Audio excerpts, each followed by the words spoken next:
नमः संस्कृताय दोस्तों। एमएस संस्कृत सरल क्लासेस से मैं साधना आप सबका स्वागत एवं अभिनंदन करती हूँ।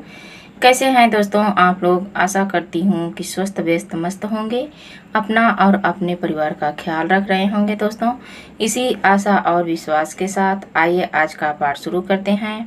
आज हम लोग फिर से महाकवि कालिदास द्वारा रचित रघुवंशम महाकाव्य लेके हाजिर हुए हैं। रघुवंशम महाकाव्य जैसा कि आप सबको पता है लघुत्रयी के अंतर्गत आता है दोस्तों। तो रघुवंशम महाकाव्य में हम लोग उसके सामान्य परिचय का अध्ययन कर लिया है। सामान्य परिचय के ही के अंतर्गत हम लोग उनके प्रमुख प्रमुख सूक्तियों का अध्ययन कर रहे हैं। तो ये हमारे प्रमुख सूक्तियों का अंतिम भाग यानी 5वां भाग है दोस्तों। आज हम लोग रघुवंशम महाकाव्य के सूक्तियों का पूरे सूक्तियों का अच्छे से अध्ययन कर लेंगे। उसके बाद आगे के भाग में कुछ टीकाएं और कुछ प्रमुख बिंदुवार प्रश्न लेके आएंगे। तो हम लोगों ने प्रमुख टीकाओं में रघुवंशम के 14 सर्ग तक के जितने सूक्ति वाक्य आए हैं उन सब का अध्ययन कर लिया है, उन सबको पढ़ लिया है। आज हम लोग इस एपिसोड में, इस 5वें एपिसोड में हम लोग 15वें सर्ग से रघुवंशम महाकाव्य के प्रमुख सूक्तियों का अध्ययन करेंगे। तो बिना देरी किए हुए आइए हम लोग अपने पाठ की शुरुआत करते हैं। कालिदास ने इस सूक्ति में 15वें सर्ग के 3 नंबर श्लोक की सूक्ति में कहा है, त्राणाभावे हि शापास्त्राः कुर्वन्ति तपसो व्ययम्। त्राणाभावे हि शापास्त्राः कुर्वन्ति तपसो व्ययम्। अर्थात लवणासुर को मुनियों ने राम रूपी रक्षक होने के कारण ही शाप नहीं दिया था, ऐसे ही शाप नहीं दिया था। ऐसे मुनि लोग का शाप ही अस्त्र है जिनका वे रक्षक न होने पर भी तप का व्यय करते हैं। क्या करते हैं दोस्तों? तप का व्यय करते हैं। ऐसे मुनि लोग ऐसे ही शाप नहीं दे देते। उसके बाद अगली सूक्ति है जो 15वें नंबर सर्ग की है और 4थे नंबर श्लोक की है। जो अभी सूक्ति हम लोग पढ़े वो श्लोक संख्या 3 की है और ये श्लोक संख्या 4 की है। सर्ग हमारा 15वां ही है। इसमें कहा गया है, धर्म संरक्षणार्थेव प्रवृत्ति भुवि सांगीणः। धर्म संरक्षणार्थेव प्रवृत्ति भुवि सांगीणः। अर्थात राम द्वारा लवणासुर का वध करने की आज्ञा देना धर्म रक्षा के लिए ही पृथ्वी पर विष्णु जी का अवतार होता है। इस सूक्ति के माध्यम से महाकवि कालिदास कहना चाह रहे हैं कि धर्म संरक्षणार्थेव प्रवृत्ति भुवि सांगीणः। राम द्वारा लवणासुर का वध करने की आज्ञा देना क्या है? धर्म रक्षा के लिए पृथ्वी पर भगवान विष्णु का अवतार होता है। उसके बाद अगली सूक्ति है दोस्तों। अगली सूक्ति ही 15वें सर्ग की 17 नंबर श्लोक की है। इसमें कहा, रुरोध सम्मुखीनो ही जयोरंध्र प्रहारिणाम। अर्थात लवणासुर के शस्त्रहीनता पर शस्त्र आदि से निर्बल शत्रु पर प्रहार करने वाले योद्धा अवश्य ही विजयी होते हैं। कहने का तात्पर्य है कि जो लवणासुर है वह क्या है? शस्त्रहीन है। शस्त्रहीन पर शस्त्र आदि से निर्बल शत्रु पर कोई भी शत्रु रहे जिसके पास कोई शस्त्र न रहे उस पे अगर कोई प्रहार करता है तो वह विजयी अवश्य ही होगा। उसके बाद अगली सूक्ति है दोस्तों जो 15वें सर्ग की 85 नंबर श्लोक से लिया गया है। इसमें कालिदास कह रहे हैं, गुरुर्विधि हवलाक्षेपी।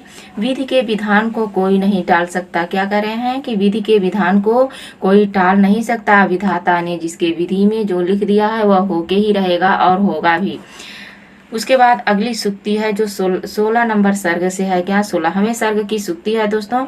16वें सर्ग की सूक्ति श्लोक नंबर 1 की है।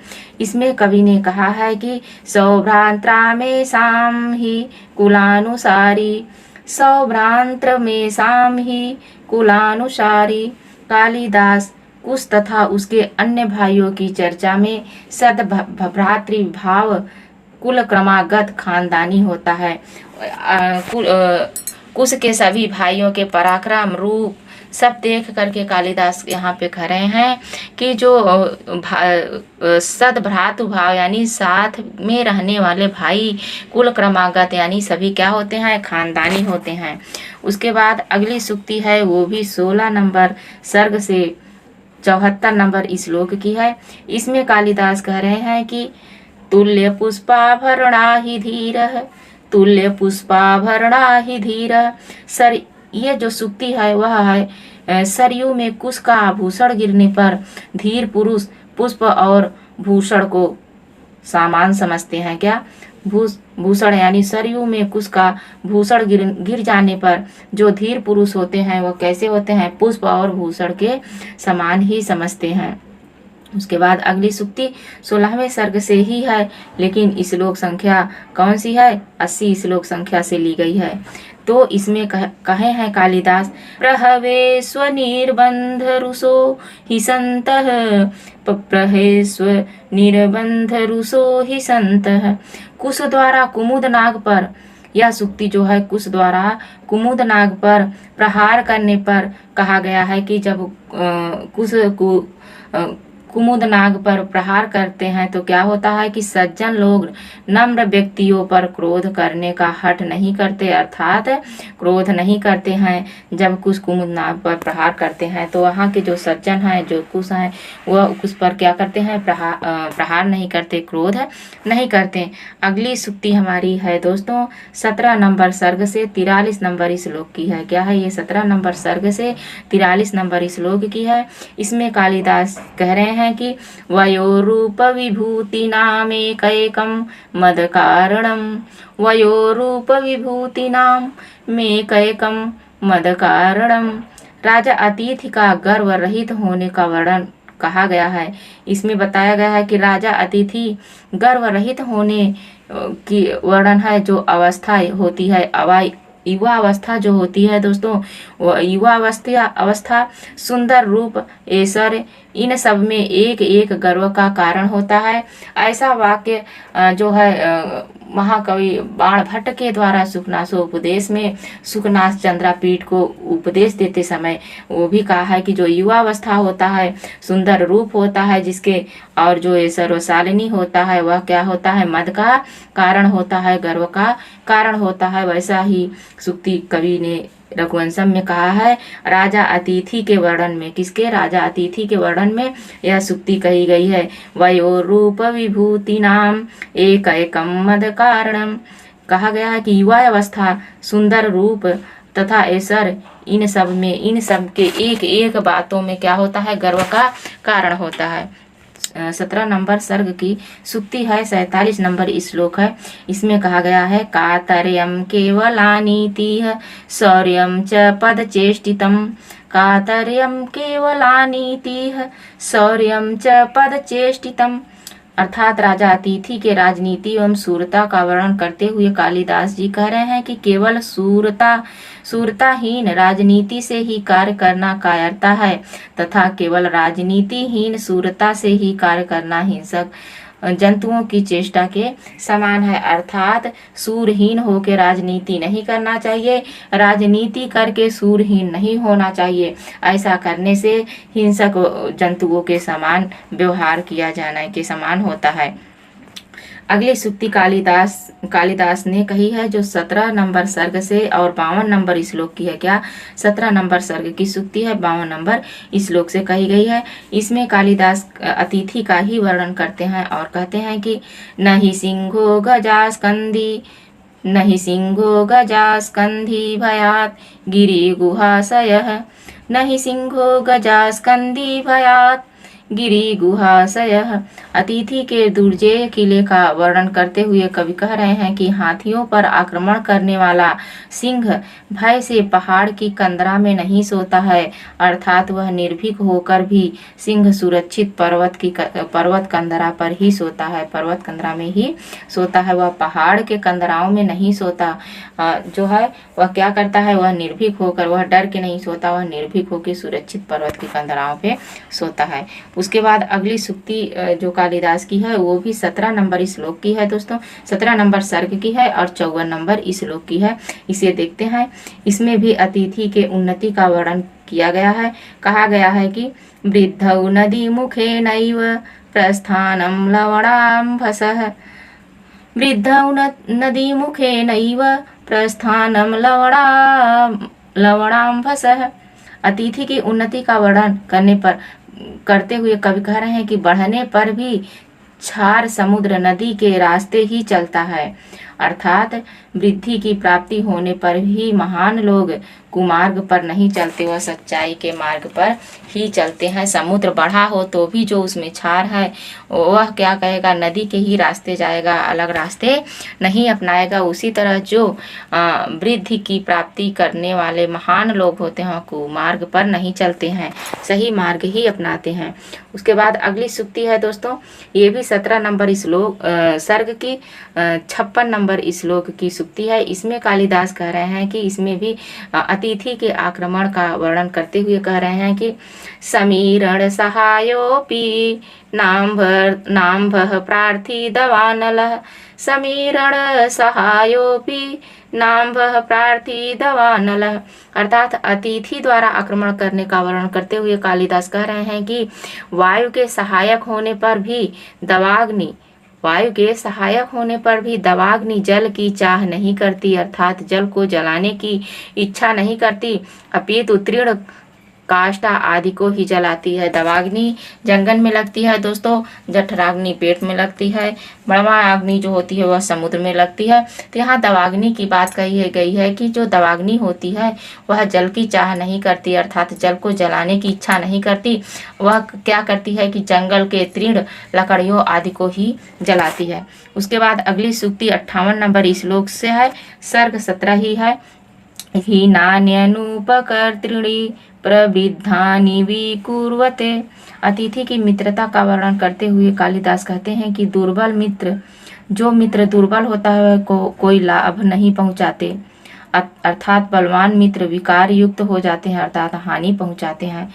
जो दुर्बल मित्र होता है वह कोई लाभ नहीं पहुंचाता, जो बलवान मित्र होता है वह क्या होता है, हानि पहुंचाता है। अगर वह लाभ नहीं पहुंचाता तो हानि भी नहीं पहुंचाता कहने का तात्पर्य है, लेकिन जो बलवान होता है वह हानि जरूर पहुंचाता है।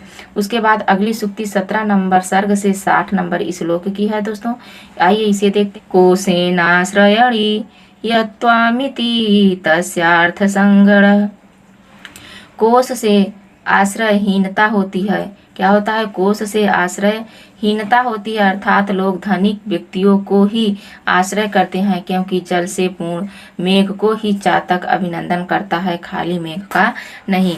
उसे पता चलता है कौन बरसने वाला है, कौन दिखावटी मेघ है, तभी वह जो चातक होता है वह मेघ की इच्छा करता है, पानी की इच्छा करता है। उसके बाद अगली सूक्ति है जो 71 नंबर श्लोक है, सर्ग संख्या 17 ही है। इसमें कालिदास अतिथि के सर्वदा समृद्धि का वर्णन करते हुए कहते हैं कि प्रवृद्धौ हीयते चंद्रः समुद्रोऽपि तथाविधः, प्रवृद्धौ हीयते चंद्रः समुद्रोऽपि तथाविधः।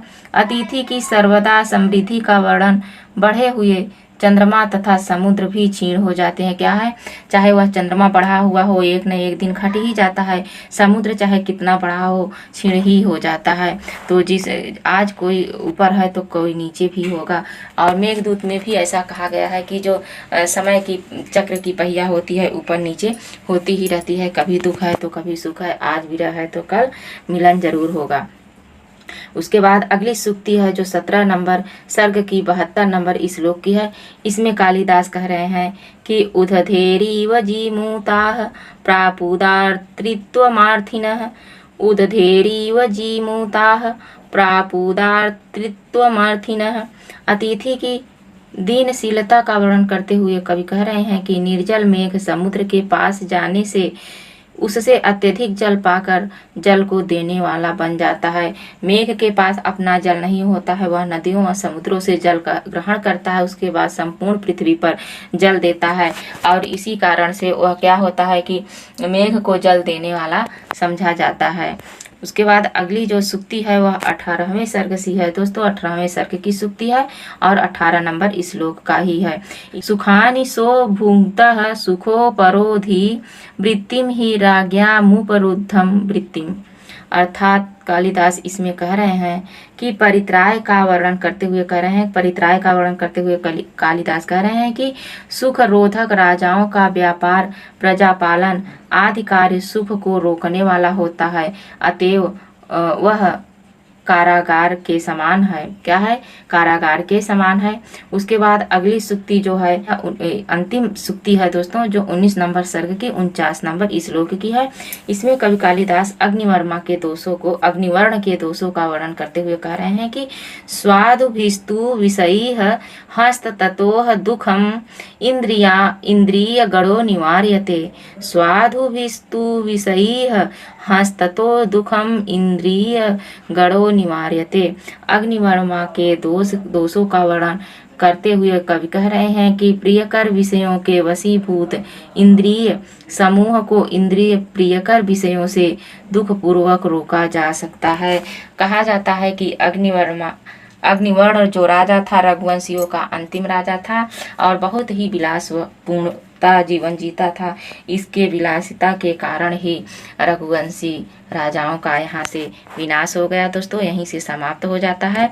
और यहीं से जो है हमारी सूक्ति भी समाप्त हो जाती है।